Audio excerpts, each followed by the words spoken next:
Are your ulcerative colitis symptoms proving difficult to manage?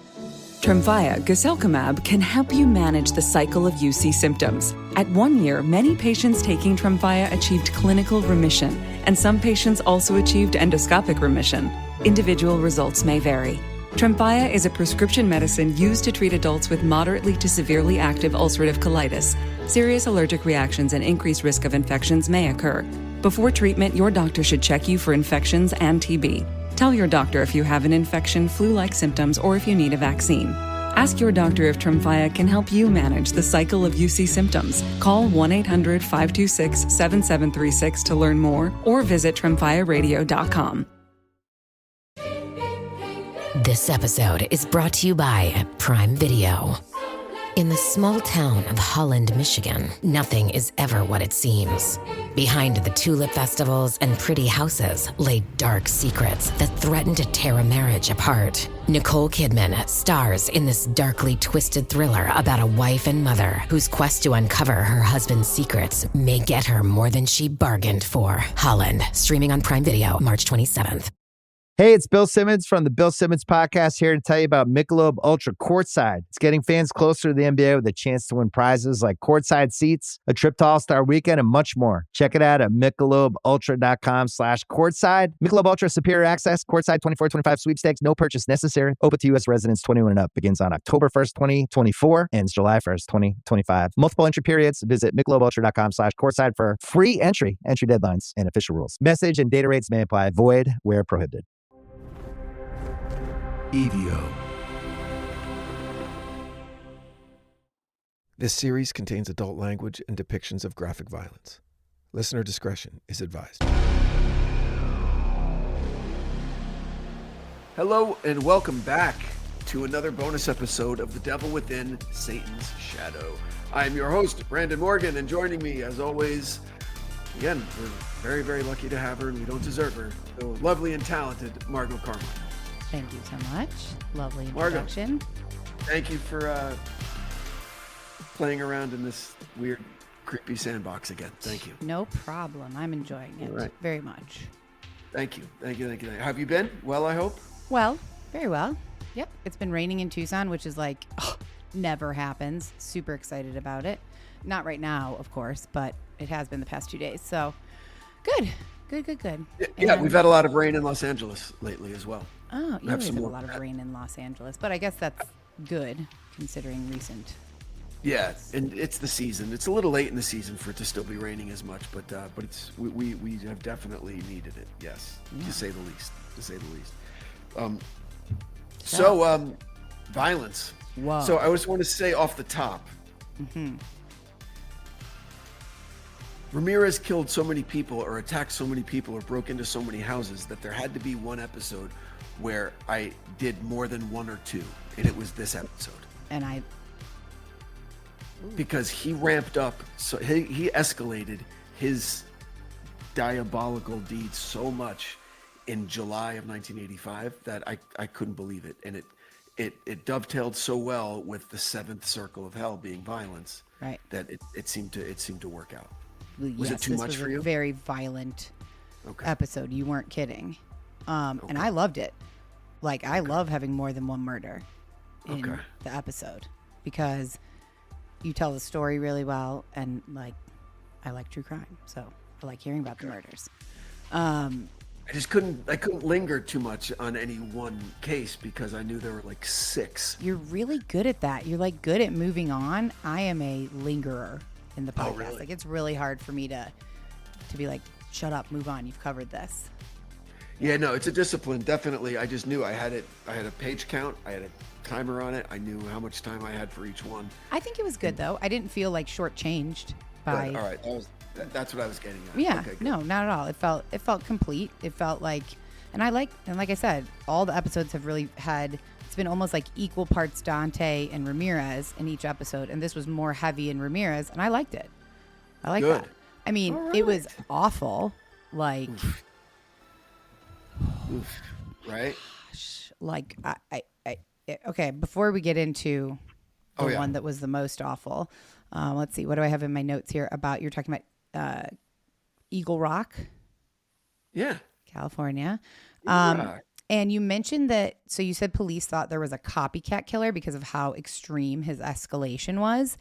And so before we even talk about the murders, like, what do you think caused that? Gosh, who knows? Like, do you think there was a reason, or it was just totally random that he just happened to be in the mood for more murder at this time?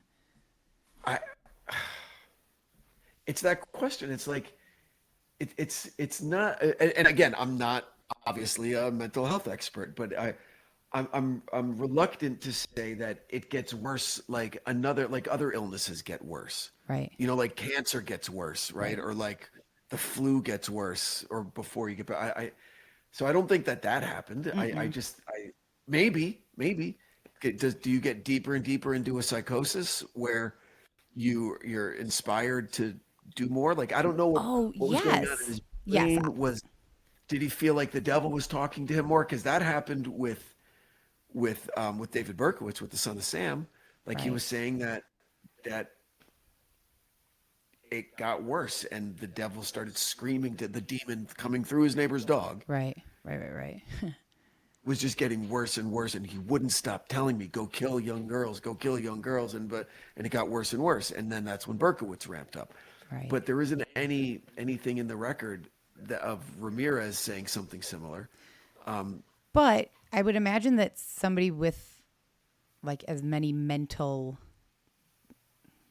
deficiencies, issues as he had, that it doesn't like stay like I am this crazy all the time. It goes through ups and downs, I'd imagine, with psychosis and all the other things that he eventually was diagnosed with, or was earlier diagnosed with. Do you okay, so I have another stumper of a question here. Yeah. So what do you think the biggest failure in the investigation was thus far? Listen, I'm the first one to point out if cops fuck up, but I don't think they did. Okay. I really don't think they did. I think they were just stymied by this guy that was changing up his MO every time. Right. He was driving farther and farther from his home base, and they didn't even know where his home base was back then. Right. He stayed predominantly in the San Fernando and San Gabriel valleys, but that's, 100 square miles. Right. So probably more, so I don't think you could point to any one thing and like, the police missed this. Okay. I really don't. The big fuck up is coming in the next episode. Oh, okay, good. Okay, well then I asked that question too. Appropriately entitled Fraud. Oh. It's weird how it's working out. I know. I'm very curious now how that, what. Okay, I'm not going to ask any questions, so I'm surprised. Yeah. So this event in Eagle Rock, where a guy, we didn't know it was Ramirez at first. The beat cop didn't know it was Ramirez. Oh, yes. Tried to force a girl into her car, and then he fled from the cops, and then he got pulled over, and then he ran off into the night. I mean, that's a big failure by that cop, unfortunately. I know he couldn't catch up with him, but like, imagine if he had. The story would have been so much shorter. Yeah, Ramirez knew that too, which is why he just sprinted. And if you think about it, if you're in a stolen car, and if you're, otherwise it seems like it's going to be a regular traffic stop, you can get out and just book it in the middle of the night and probably get away. Totally. That's true. Yeah. Okay. That's true. And so all this cop could do was, and he did the right thing. He had the car towed, but when he realized that the guy stopped and drew a pentagram in the dust on the windshield, he went, this is kind of weird. Hold this car for prints. And that would turn out to be incredibly important. We didn't find out that like how that was important in this episode though, correct? No. Okay. Nope. I didn't think so. Nope, I was like, did I miss something? Okay. Nope. Yeah. I mean, I guess you can't like call in the helicopters and stuff if you don't know for sure that this guy who just sprinted out of this car is Richard Ramirez, which he had no way of knowing that for sure. He could have an inkling, but he didn't know. So he had no clue. Yeah. No, obviously, it could be he had a pocket full of weed and the kid ran away. Like, who knows? Right. Cop was like, shit. But I don't even think that cop fucked up because you've been pulled over before. I have. Right? The cop takes a few minutes to get his shit together and to get out of the car. Yeah. He runs the plate real quick before he gets out. He does a bunch of... So the cop was doing his thing. Yep. And Ramirez just bounced. Smart of Ramirez. I mean, smart. Absolutely. So 8 attacks in 16 months and 7 in just 5 weeks. Is that correct? Did I have that written down correct? That's shocking. That's like a shocking escalation. Doesn't feel like a strong enough word for it, really. It's a spree within a spree. It was a spree within a spree. That's right. Yes. Yeah, I like that. A spree right. within a spree. Now, I don't, but you don't think he didn't like premeditate this. This kind of goes with like what caused it, but you don't think he was like planning this. It just happened. Man, there's a couple different ways to think about it, and I don't like thinking about it, but it's kind of my job. And so one of the things is he got interested in using different weapons. Let's see what happens with the tire iron. Let's see what happens with the machete. Yep. Let's see what happens with this, like a morbid curiosity. Right. Yeah. Maybe he wasn't getting the really good deals from his fences and he needed more coke. And so he just needed more money and he needed more to steal more shit. You know, remember his hypersexuality was a big driving force in his life, right. You know? So it just seems like everything just got turned up. And as the temperature went up in Los Angeles. Yeah, that's good. You know, the temperature went up in his burning loins. Who knows? Maybe. And also I think like sometimes with serial killers, they have to, like it's filling something, you know, just like his hypersexuality. I don't know what you call that, like, but it's filling that like need to murder. And so maybe he would feel some kind of way after this just came to me now, but like maybe he would feel some kind of way after the first murders that he did. And then now he's not getting that same high or that same satisfaction from it. So he's ramping it up. He's chasing it like how a drug addict gets worse. Right. Yeah. You need more to feed the beast. I think that's very likely. But again, not a mental health expert, but that seems more likely than anything I've said so far. You know? Okay. Yeah, that makes sense in my head. Yeah. He stomped a woman to death in her face. I mean, this, like, you really came in hot with this one. This was like, I appreciate that the sound effects with this one were not quite as like, as later in the episode with the machete, I believe it was. Yes, it was. Yeah. But you really don't need sound effects for this to be absolutely fucking awful to listen to. Like, did you see the Ryan Gosling movie Drive? Yeah. Yeah. Remember he stomps the guy's face in the elevator and busts his head open? I watched that by accident. Like I didn't close my eyes in time. I wish I had. Yeah, I know. And that's all I was thinking of with this. Because that's what he did. That's what he did. I mean, and I was thinking of her and like, she felt that. That's not a quick death. That's I don't even know. I mean, I hope she didn't, but I would imagine she did feel that for not a short time. Several stomps, I think. I'm sure she was aware of. Oh, yeah. They got a sneaker print off of her face. I mean, it's like a movie. It should be a movie. It should not be real. That's awful. See, no, look at look at just the different methods of execution that he used just in this episode. Foot stomp, machete, last episode, tire iron, right? Gunshots, right? I mean, cops were stymied. But this Avia sneaker at every single place has got to be like they're. I mean, it has. They are linking. They are linking it now. But yeah, I mean, I guess what are you gonna? There's all they need is the sneakers, and they got them. They find the sneakers. Yeah. Oh. So don't worry. Next episode, it all makes sense. So he took a 2-week pause, which we haven't really heard that yet, have we? Not that long of a pause, at least. He hasn't taken. Yeah, he took like a month pause once. He's taken long pauses, but there's no one really knows for sure. There a lot of stuff is disputed. There's some evidence that he drove back to El Paso for like his cousin's wedding, like something totally normal, something super normal. Well, how do people know that he didn't kill? Like, not all murders are solved, obviously. So how do they know that during that 2 weeks he wasn't killing in L.A. perhaps, but maybe he killed somewhere else, and they just never figured it out? Yeah, with the evidence that he left behind, there were some consistencies emerged through the investigation that I'm think they would have Figured it known, out. because there were two or three of the murders that we've already covered here that there's almost as much evidence that he didn't do it as that he did. Like the woman that he gave a robe to, Right. like that. There was one of these where someone said, one of the witnesses said he had blonde hair. The attacker had blonde hair in one, but then there was enough other evidence. And through the post arrest interview process with Ramirez, where he copped to these things and not only said, yeah, I did it, but also had information that only the killer would have.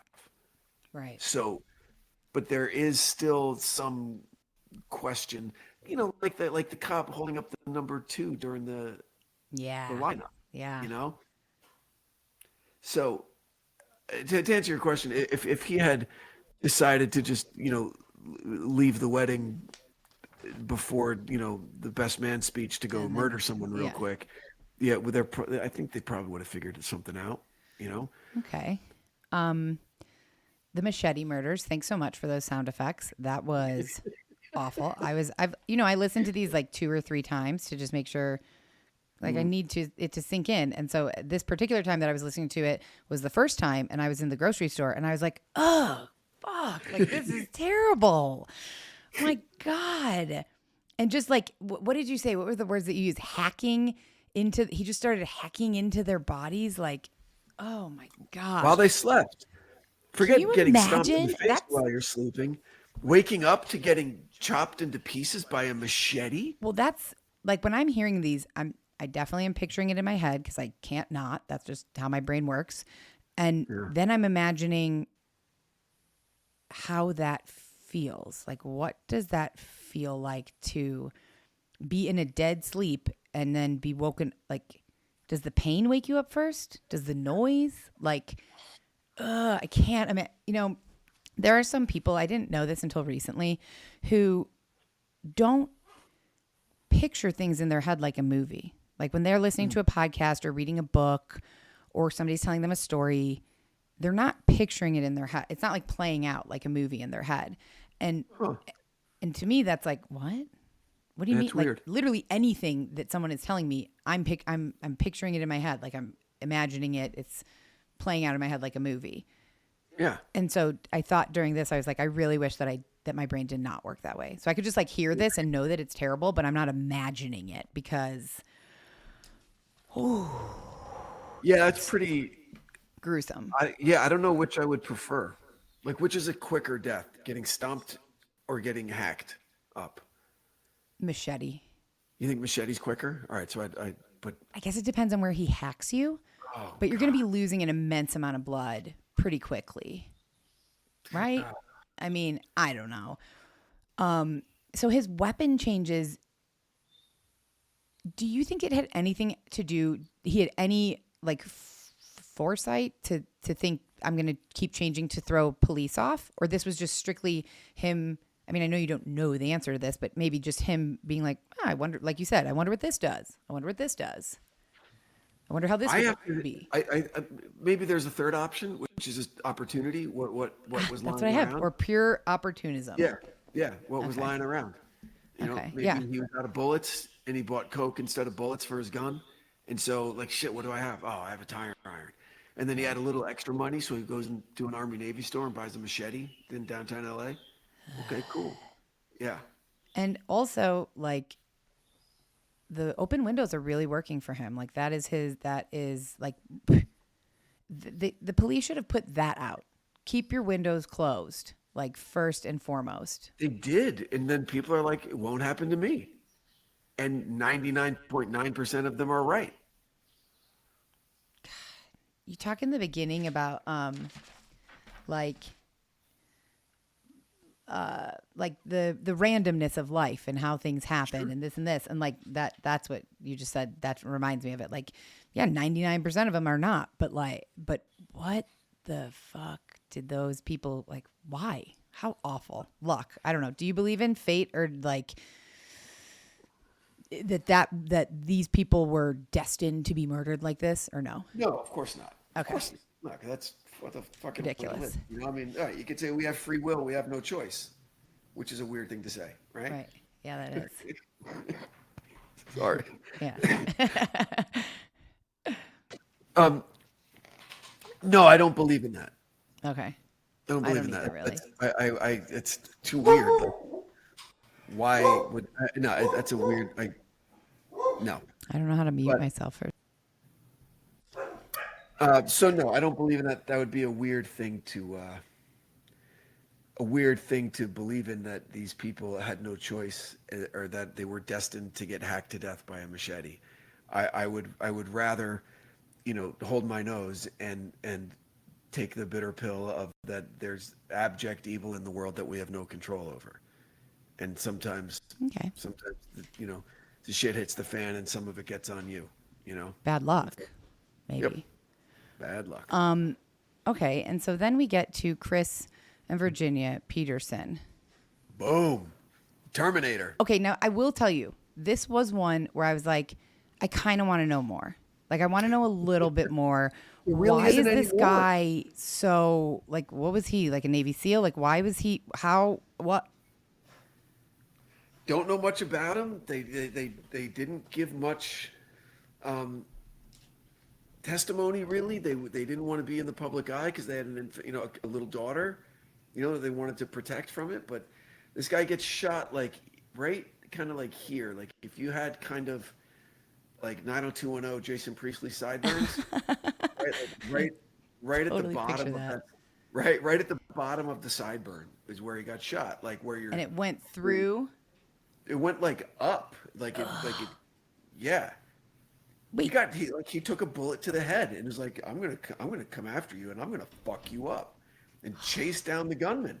I wonder. And Ramirez like throwing shots behind his back, bang bang, and here's the fucking Terminator just coming after him. That's that's a moment when I wish there was cell phones and that could have been caught on video somehow, or surveillance Ring cameras camera or something. Yeah. So. And his wife. The wife took the first bullet for him. Yeah. Right. Like, I thought for sure when you were telling this, I was like, oh my God, she died for him. That's so sweet. No. But like, what? Like, how? That is so unlikely, I feel, that two people get shot in the head. She got shot in the face, which is your head, and he got shot in the side of the head. Yeah.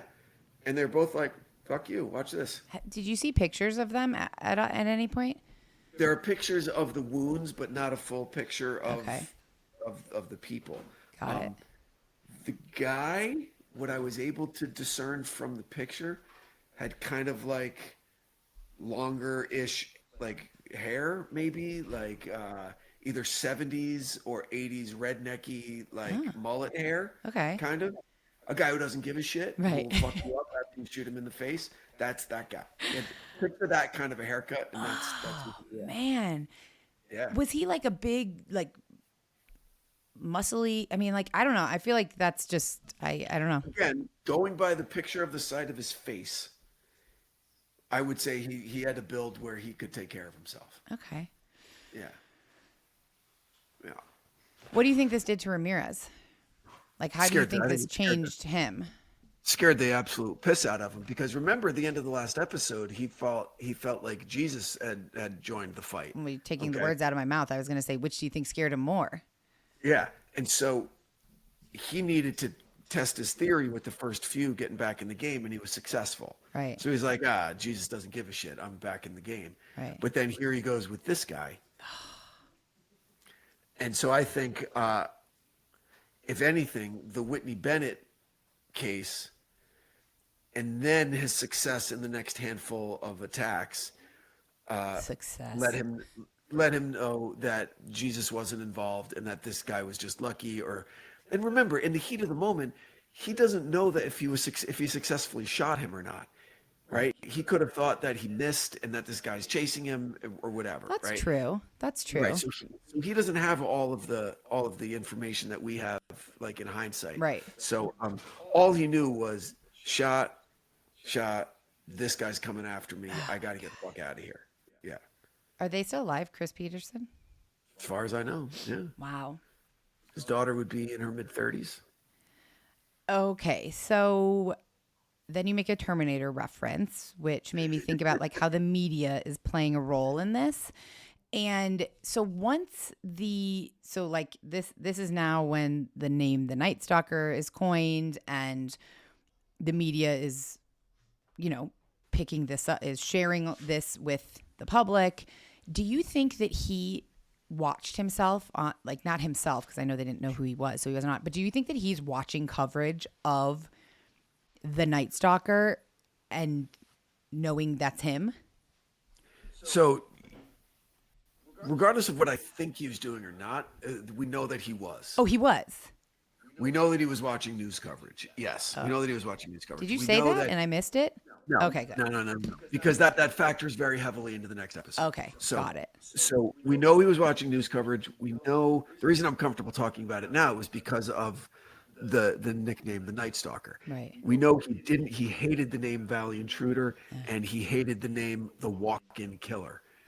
But I mean, that's true. Those are both not great.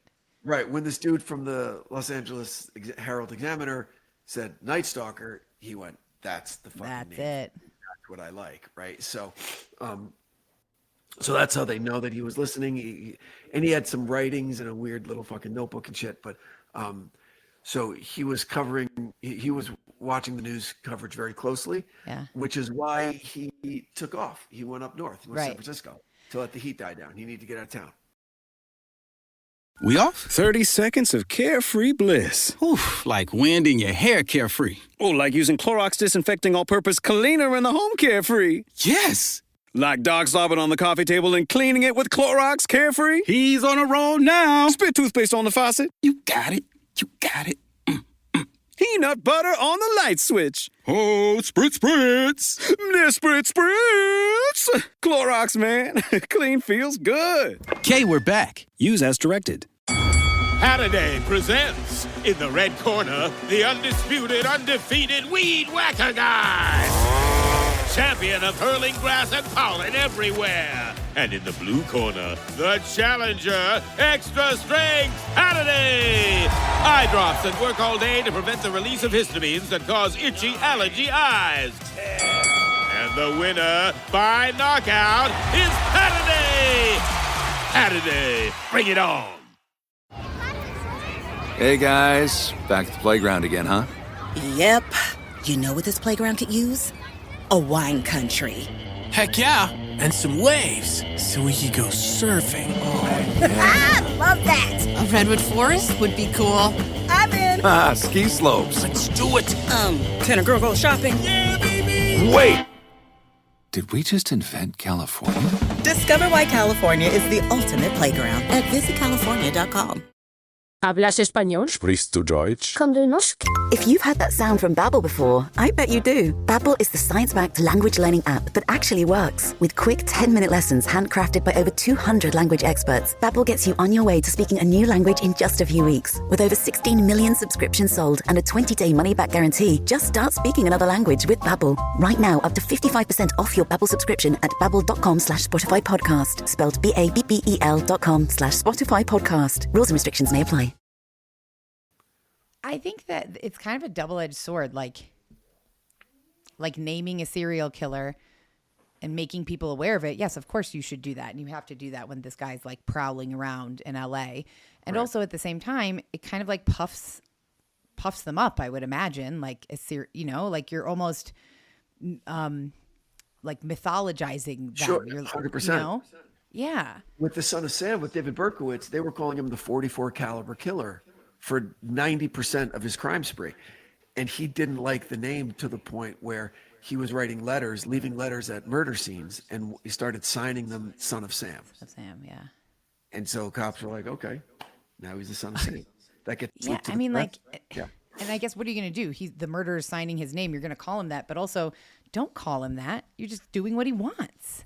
But then what if he says, either call me by my name or I'll kill more people? Right. Oh, fuck. Okay, then now you're negotiating with a terrorist. So who knows?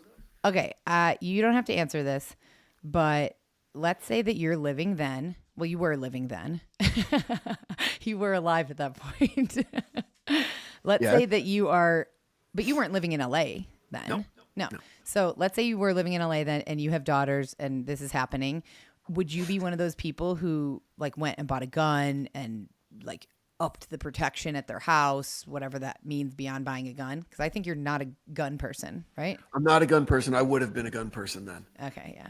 So when the George Floyd, I was living in Hollywood during the George Floyd riots, and they were riots in LA. They were like, especially where my wife's business is, a couple miles south of where we lived at the time. The first LA sheriff's skirmish line was right in front of her business across Beverly Boulevard, and I think I remember you calling me. It was really, really bad. We had to evacuate. You could watch news coverage of it. Yeah, it was terrible.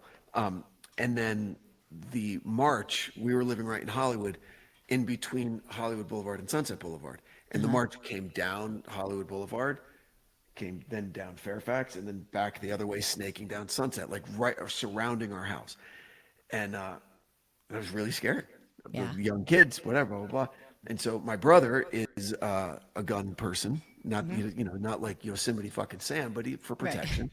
Right. And that's a weird reference. And I borrowed a shotgun from him. Really? He took me to a range. He checked me out on a shotgun, so I knew how to do it. Wow. And and I kept it in the back house. I still didn't keep it by the kids because my thing is not hardly anybody that breaks into your house is Richard Ramirez. They mostly just want valuables and they'll leave. And I'll be like, take whatever you want. You're not going to get any problems. Oh, you would just go 100%. If all they want is my fucking flat screen TV and jewelry, I'll go take it. Well, that's your first mistake is like finding out what they want. I am shooting someone if they walk into my house. You're dead. Okay. Sure. So that's where we disagree. That's fine. Yeah. My whole thing was, if an angry mob is just coming to burn shit down, I'll have time to go to the back house and get the shotgun and take a position on my roof and start mowing fuckers down. If they step on my property. You went from I'm not into guns to you're into guns real quick. I would be super, super into guns for protection in that type of scenario. And what my brother says, he goes, and he's not a prepper by any means. Right. Okay. But he said, so he goes, well, what's the big deal? So I hide a shotgun here and I keep the shells in my safe and all that kind of shit. He goes, say there's a grid down scenario. Mm-hmm. And all the neighbors who you're friends with now, eventually they're like, well, maybe this guy has food and water and we're going to go take it. Yep. Okay. So then he can defend himself and defend his family. 100% on board with your brother for sure. And that's how that's how my dad is. That's how my sister's husband is. That's how my Mark is. That's like, we're all gun people for the simple fact that like that could happen. Could you fire a weapon? Are you comfortable firing and reloading a weapon? Really? Yeah. Yeah, for sure. I don't have any in my house. I live alone, and it's something that I definitely have and will continue to consider. For now, I have my dog. One of my dogs is very aggressive to intruders. Or, he thought Mark was an intruder when we first started dating, and he bit him. Bit the hell out of his finger deep. Oh, wow. Yeah. Because I was asleep, and he was sleeping next to me, and Mark came in the bedroom and like tried to move Henry over, and Henry was like, hell no, and attacked him. And so Mark, left the bedroom, went and washed out his cut, but then he came back in and got back, and Henry was fine then because Mark came back and came at him like, more, not just like, I'm getting in this bed. And then he was fine. So I feel pretty confident that Henry would, a dog's the best deterrent, more so I think than a gun sometimes. I would say 90% of my Jewish friends in LA bought guns after the October 7th attack in Israel. Really? It was suggested by rabbis. I guess I could understand that. Yeah. Their rabbis were saying, not only should you arm yourselves, we've partnered with gun shops in LA and with gun ranges in LA and with law enforcement agencies and with security details. Wow. Go. Yeah. Anti-Semitism was on the rise. I went fucking A right. I mean, I can't disagree with that. I think that's fair. Same. So so the media was pretty intense with this from like other major serial killers. Do you think it was comparable media coverage, or this was this, because I wasn't, I mean, I was alive, but barely when this happened. Yeah. So I don't have any recollection of it. In Los Angeles, it was extreme because it was only 6 years removed from the Hillside Strangler case, where 13 women were strangled and thrown on the side of like fucking freeway overpasses and shit on hills. But that was relatively short lived. It was less than 6 months where they got the guys. They got the two guys that did it. The fact that this lasted like 18 months, and people were scared, and he had a sexy name, the Night Stalker, and cops were dumbfounded and all that. There was a ton of media coverage. On Do you remember it? I don't remember it at all. I mean, I know you weren't in LA, but I'm assuming it was national. It was nationwide. I guess it was national news. I don't remember it. I was a nerdy 13-year-old in New Jersey. Okay, you were 13 when this happened. What was happening? Well, let's see. 12. Yeah. Okay. 12, 13. Yeah. Yeah. Okay, so then we get to Dante for a brief time here. Yes. Your favorite part, I know.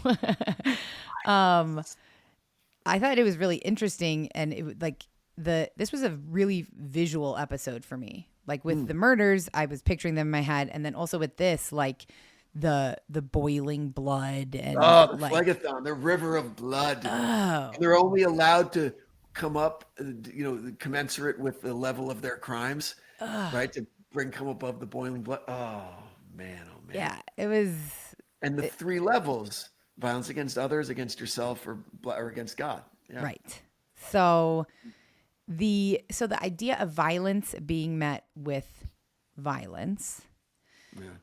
You think that applies like in real life, like these murderers, some of them get executed, I guess, but like that's, I don't know. Well, that was a system of justice for a long, long time. Eye for an eye is from the Bible, right? That was our system of justice. If you steal shit, they cut your hands off, in early like Islam and shit. Right. If you lie, they cut your tongue out. And we just executed a prisoner by firing squad. Yeah, in North Carolina or something, right? Or right? Yeah. And that seems barbaric. Oh, see, and to me that seems the most humane. Do you know how fast that death is? Shoot someone in the heart? Yeah. No, you're probably right. I mean, then why not guillotine? That's the quickest. Sure. I mean, I think that we should. That or a firing squad is way more humane than execution. Execution, I'm sorry, the needle, the drugs, whatever. That's so inhumane. Lethal injection. Thank you. Like you've had to put a pet down, right? They go to sleep first. No, come on. You know better than that. You go to sleep, and then the stuff. Yes, I had put Izzy down, and I can't. Even. I can't. I still cry about her. It's been a year and a half, and I still cry. But yes, I was holding her, and same. I've been there. She, he gave her the first shot where she like very much relaxed and almost going to sleep, but not quite. And then and it was quick and painless. That is not the case all the time, and I think it's actually not the case a lot of the time with lethal injection. Yeah. They do the wrong dose. It gets messed up. It's not effective because doctors can't do it because of the Hippocratic Oath. So they have like non-doctors administering these things, and maybe the mix is wrong, or the drugs are bad, or can't get the drugs because drug companies don't want to be associated with murder. Whatever. I mean, it's crazy. And they don't care. I mean, they're not like trying to make it easier on these criminals. Right. From what I understand, I've not been to prison, but I do know closely somebody who has, and like no one gives a shit. No one gives a shit if you're getting, if you're being treated humanely, basically. Obviously you're not being treated well, you're in prison, especially if you're in like prison for murder or something, but you're not even being treated like a human a lot of the times, from what I understand. And so I think that the lethal injection is so inhumane. Firing squad, sign me up. For sure. Wow. Yeah. Yeah, I think. And all three of the shooters had live rounds. Yeah. So in Utah, when they did it a couple years ago, it was 5 shooters and 1 had a blank. So emotionally, you could tell yourself, well, I didn't kill anybody. I had the blank in my weapon. Right? Yeah. I know. But hey, come on. You know, and everybody wants to be an executioner. But what I realized something rereading Dante this whole time. One of the big bumps that I had here was when I first read it was before I had done any serious kind of study of Alexander the Great, who I love. I've read so much about Alexander the Great, just as a military strategist and about a leader of men, and there was a part of me where I kind of mythologized him, but also he became kind of a hero of mine with everything that he accomplished at a young age and all of that, and how he rode the same horse into every battle, and Bucephalus, and how he led from the front. He would not have any one of his men go anywhere that he wouldn't go fucking first, just slashing with his sword and conquering all that. But then reading how Dante describes him as just he made his name through slaughter, I went, oh wow. And he's in the 7th circle of hell, like in a river of blood. I mean, I went, wow. Next to Attila the Hun, and you know, I'm like, yeah. All right, now I get it. Yeah. So it made me sad for Alexander. Aw.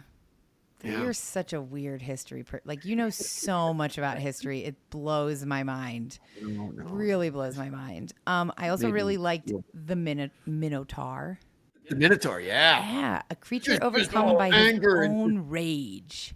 Just trembling, muscly, steaming nostril anger. Yeah, I really, weirdly, I don't consider myself an angry person at all, but I weirdly was like listening to that and I was like, I felt that. Like, I have felt so fucking angry and I can't do anything about, you know, like, I feel like maybe, I don't know, I would assume a lot of people have felt that feeling. And that, like, really, I feel like the Minotaur was a relatable character in this episode. And I love Virgil calls him the ruin of Crete. The ruin of Crete. Love that. I love that. And the wood of the suicides. That was that's so cool. Self-inflicted violence, you turn into gnarled trees. Yes. How interesting. It reminds me of the suicide forest in Japan is what I thought of immediately. And I know that's totally different, but that's you know, but like sure, very Dante-esque. But what he said, I love what Pierre Delavigne said. He said, hold on, I'm going back to it. And now denied even my form, I stand rooted in my own sorrow. So good. So good. Literally. Gosh, right? Literally and figuratively. Literally and figuratively rooted in his own sorrow. Yeah. Love it. It's beautiful. Yes. Do you think that there's something, this is probably too loaded of a question, but to be said about the way that society views and or punishes people who suffer from mental illness? Like, I know obviously we're not people with mental illness are not submerged in boiling blood or becoming gnarled trees or whatever. But I mean, the fact that if you, I don't need to over-explain it. What I just said. No, we've come a long way. And I think a lot of the people who look down on people who commit suicide has to do with shit like this. Yeah. Right? With biblical nonsense, right? That you're you're in hell forever. Like, you weren't already living in hell on earth to have to do something like that to yourself. Damn it, you right? took what I was going to say. Oh, sorry. Yeah, no, and but yeah. That now people are such fucking dipshits that they then say, oh, now you're in another hell. Yeah. That's far worse. Yeah, I think mean, that's to look at anything like that, like suicide is like a sin rather than like how fucking terrible for that person. What must you be suffering from right now? Right. To think that that's your only way out. Yeah, it's so... One of my best friends he said the most fulfilled he has felt ever in his life is a weekly basis. He volunteers for the suicide hotline, Really? And there was a ton of training that he had to go through to get to do it. But it was like a calling for him. And I don't know why I didn't ask, but that's what he does. And it's like a couple hours, whatever night a week. I love that. To the point, and he's so good at it. And he's a trainer now. He trains other people who want to work on this. Yeah. I mean, imagine being able to hopefully being able to contribute to stopping someone from killing themselves or giving them a little bit of hope so they don't. I mean, that's really like powerful. the great, one of the favorite sons of New Jersey, John Bon Jovi, who stopped the woman from jumping off the bridge in Nashville. He was shooting a music video, and there was a woman on the bridge, and he sees her, and he's like, "Hey, it's John Bon Jovi. Really? What's going on? Come talk to me." And she was like, "What?" Imagine being that woman. He goes, "Yeah." He goes, "I'm not usually the kind of guy that says, 'Don't you know who I am?' But hey, I'm actually John Bon Jovi, and if you've loved me, whatever, give me a second and just talk to me for a minute." Wow. And she did, and she climbed back over the railing and hugged him, and then the police and ambulance showed up, and he saved her fucking life. Yeah, that's pretty amazing. I don't know if I knew that story. It's Look it somehow up. not It's amazing. surprising though that you were able to bring up John Bon Jovi and Alexander the Great both within this one recording. Just Google John Bon Jovi saves potential suicide. I'm going to. I don't think I've heard that before. Hold on one second. There's video of it. You see him walking up like with his arms out and talking to her and hugging her. It's crazy. Yeah. Wow, that's great. Pretty great. Good on John Bon Jovi. Then I didn't really have any feelings about him, but now I like him. What would you should expect nothing less. Okay. It's the kid from Sayreville, New Jersey. Thank you. Of course. So yes, and then the burning sand, and this was my favorite part of it. Was when he sees his mentor. Right, he sees Brunetto Latini, and he's like, "Yo, yes." I just and hold on. May you remember. There we go. Here's what it was. The true agony of the damned was not merely the punishment they suffered, but the permanence of their condition. Mm-hmm. The permanence of their condition. Nothing would ever change. I mean, imagine that. I mean, Steve Jobs would say in a couple of seminars that I've listened to his, he goes, every day you should ask yourself, is what I'm doing today with my time making me happy and fulfilled? And if the answer is no, too many days in a row, you've got to make massive fucking changes in your life. Oh. It's okay if it's no for a few days because we all have shit that we have to do. But if it's no, I mean, and what they're talking about here is imagine just those words, the permanence of their condition. Well, I feel like that has been a common thread throughout all of these circles of hell. Absolutely. No change. It's never going to change. Right. Like they are like, I can't remember a good example right now, but something is sticking out in my mind about like the maybe gluttony. But in each different circle of hell, whoever is being punished, so to speak, it's not like a one-time punishment. Like they are suffering forever. Forever. God, there was one, why can't I think of it? In a past episode that it was like, it really got me, like the idea of feeling whatever feeling it was, whatever circle it held forever and ever.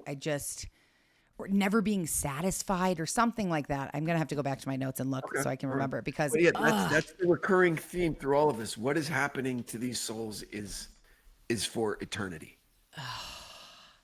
Yeah. Which is like, it gives me a little bit of like a anxiety in my stomach to think about that. Eternity about anything. Awful. Yeah. Oh. So then Ramirez heads north. He feels the heat. Yep. And he wants to get out of town, right? Yep. San Francisco. Yeah. And you think that's just because it was like hot? He was just like, I got to get out of here. He spent some time up there before. He was kind of familiar with the city. He'd been there earlier. He was kind of nomadic when he moved. So there were like 3 years from when he moved to LA at 22 before his crime spree started. Mm-hmm. And he was kind of like on again, off again, homeless dude. He'd be in San Francisco for a while, then be back in LA for a while. And then as his drug addiction was kind of building and he was falling more and more into his mental disease.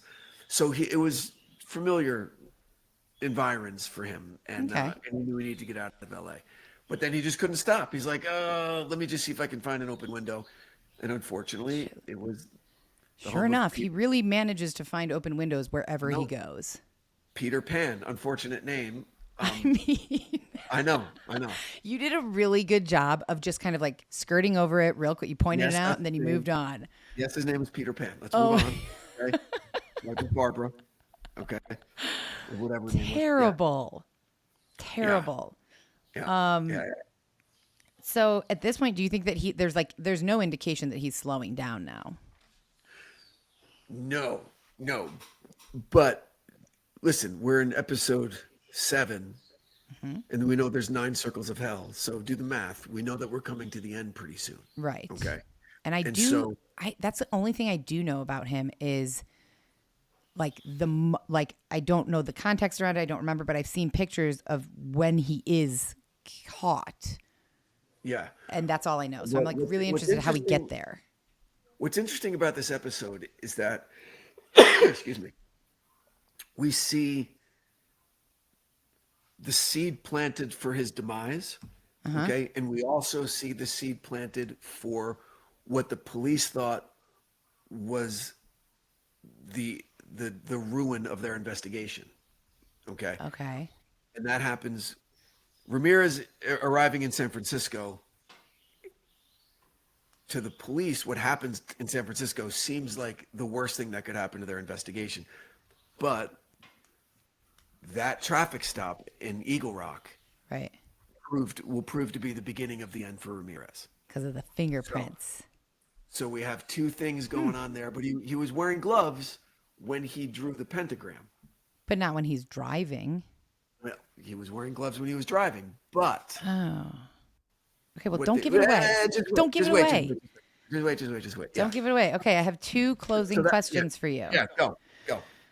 Okay, do you think that he wanted to get caught in the end? You hear so much about serial killers like wanting to. No, you don't. Wow, Absolutely that was not. a quick answer. No, I don't think he wanted to be caught at all. Okay. I think I don't think he thought about it that much. I think he was, for want of a better term, divinely inspired, but by the devil. I felt like at this point he was just getting away with shit. So he's like the kid who figures out where the candy's hidden, and just keeps going back to it without really thinking that sooner or later it's going to be empty and you're going to get caught, right? Like that. He's kind of like just whistling in the dark, like everything's going awesome and this is going to last forever. And he's living for today. That's it. I'll keep hawking this jewelry, and I'll keep doing this, and I'll satisfy my sexual desires, and my murder stuff because Satan's telling me to, he's just right in the moment. Yeah. Okay. And at this point I know you know how all this goes for the next 7, so just 2 more? Yeah. Okay. Yeah. But if you could sum him up, Ramirez, in one single word, what would that word be? Okay. So I was rewatching one of the Hannibal Lecter movies. I think it was called Hannibal, the one with Ed Norton. Okay. It was great. And it shows the capture. It's like a flashback, even though Anthony Hopkins is 20 years old or whatever. Right. They're like, just believe it's happened a long time ago. I'm like, okay. So you see him get captured. And then later on, when Ed Norton is asking him to help him catch this other guy, Anthony Hopkins says, I'm surprised you've come to, you should have been able to capture this guy. After all, you caught me. And Lecter knows what a genius he is, right? Right. And Ed Norton says, well, you had certain drawbacks that made it possible. And Lecter's like what? And Ed Norton just totally deadpan said, you're insane. And so the one word for me to describe Ramirez would be insane. That's it. Interesting. Yep. Okay, I like that. Yep. Okay. Yeah. No, I mean that encompasses it. Okay, that's all I got. Cool. Awesome. Well, thank you for the lively discussion here. Sure. And thanks for having me. Putting up with my Alexander. Oh, all your historical references. Keeps me going. It keeps me going. Well, listen, thank you for listening, Devil Within listeners. If you like this episode, please share it with someone who you think might also enjoy it. Go to Apple Podcasts, rate and review, and please check out Margot's amazing show, Death by Southwest. Join her Patreon. Really, it's a treasure trove of wonderful content. So do yourself a favor, check it out. Thank you so much. You're welcome. Until next time, please stay safe out there. Bye. The Devil Within is an EVO production, recorded live at Bel Air Studios in Los Angeles, California. Written and produced by Brandon Morgan, executive produced by Danny Abelson. For The Devil Within, I'm your host, Brandon Morgan.